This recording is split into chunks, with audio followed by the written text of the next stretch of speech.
Okay, so the resulting picture will look like this. I make it maybe better in this one because it is in color. As you can see, the nuclear explosion starts from this stage. Yes. Okay, this is the start of nuclear explosion. The energy was released at this point. Yes. Next, it evaporated the rock. So it created the cavity of primary size, which is tend to expand by the pressure of gases. And in the case of 150 kilotons, that's 100 meters. 100 meters is the final size of the cavity, Sorry, the yes. secondary size. Okay. Okay, so the primary size will be a little bit smaller. And then, as you can see on the third stage, the cavity has already expanded from its primary size to its final secondary size at the expense of the neighboring area, and by compressing the neighboring areas. Yes. And the resulting picture will look like in this diagram number 4. So in the middle will be a cavity of secondary size, and this blue area will be called crushed zone, and the green area is damaged zone. So the filling of the crushed zone is the completely pulverized microscopic material, as we discussed. But I'm intrigued about this crashed zone and the pulverized particles. Yes. Do I take it the center is still incredibly hot? It doesn't matter, Massive because temperatures. eventually it will cool down anyways. Right. But then we've got this pulverized dust. Yes. No matter what the material is, steel, human beings, doesn't matter. granite, anything.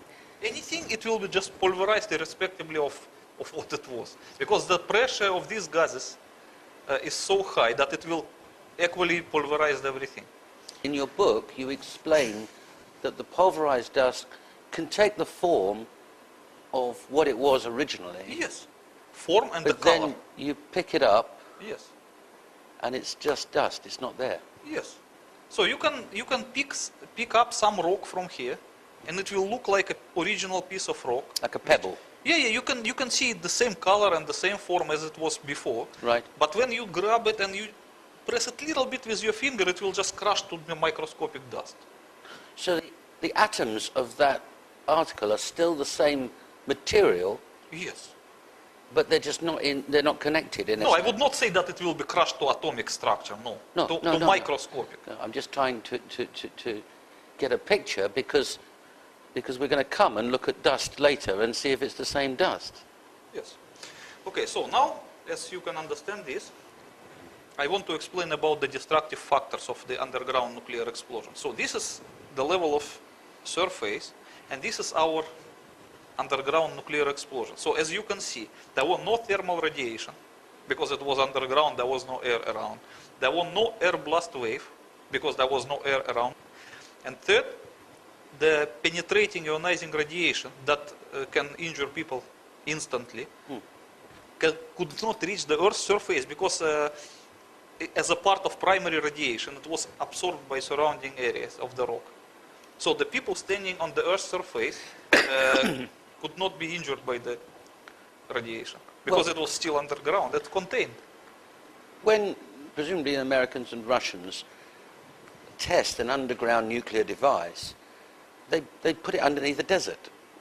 Yes. I don't know where the Russians do it, but I think the Americans do it in the Nevada desert. Yes. So it's Sometime underground. in the mountain. Sure. But is that because they're worried about material or radiation escaping through the surface and damaging people? No. First of all, they do not want nuclear testing to create an atmospheric nuclear explosion. They just want to contain that underground. That is first of all. Yeah. Okay.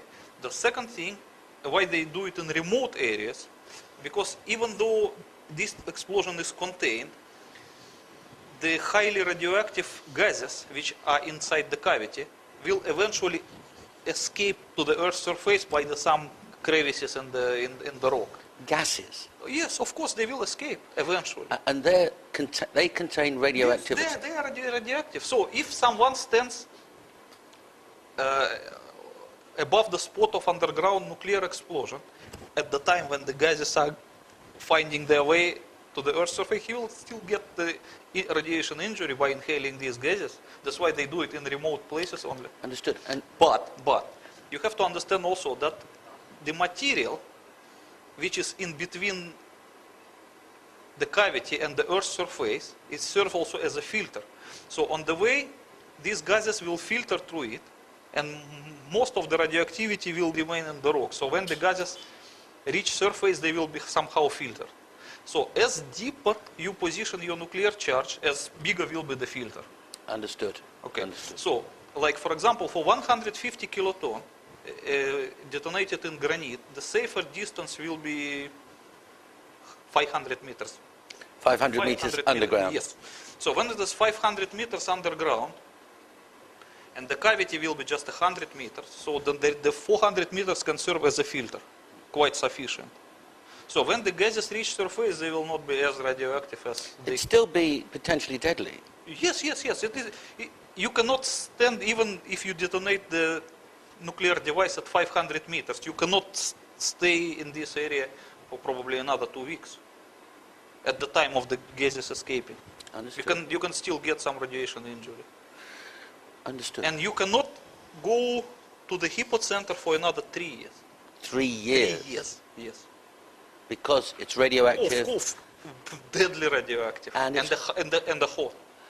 How long does it stay hot for? For 150 kiloton, it should be at least a year.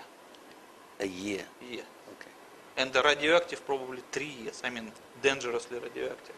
Okay. So that's, at least I can explain why the underground nuclear explosion does not produce the destructive factors typical to Hiroshima bombs. But you know my next question. Dimitri, you've just explained about a general underground explosion and that 150 kiloton yield explosion should be 400 meters below the ground, below the earth, 500 below the, 500. forgive me, 500 meters below the ground, the surface. Would that be the same measure that they used in the World Trade Center? No, of course not. What I explained to you, that was a typical safe distance for underground nuclear test, but not for the demolition. But what we saw in the World Trade Center case, it was a demolition, so it was a different arrangement. I see. Okay, I will try to explain it to you. The World Trade Center was positioned like this. This is the ground level. So the tower was built in that way that it went below the ground 27 meters. Yes. So the lowest underground floor of the Twin Tower was positioned 27 meters below the Earth's surface. Yes. So in order to demolish it, you have to position the nuclear charge at 50 meters below the lowest floor of the tower. Exactly 50 meters. Exactly 50 meters, because 150 kiloton explosion in granite, as I explained to you, produces a cavity of 100 meters. So if the radius is 50 meters, it is exactly the right position, so that the upper sphere of the cavity will never reach the Earth's surface, but it will reach the underground foundation of the tower.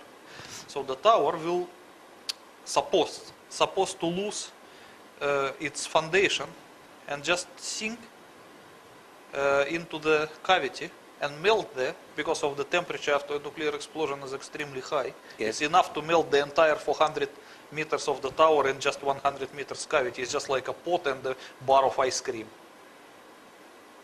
So that was the demolition idea. That's why they positioned the nuclear charge, if measuring from the Earth's surface, is 77 meters. Not 27 meters here and 50 meters here. So altogether, from here to here, is the 77 meters. Exactly. Exactly. And 100 meters wouldn't work? It would not work, because the upper end of the cavity would not reach the foundation of the tower. I understand. And they intended it to be exactly like this.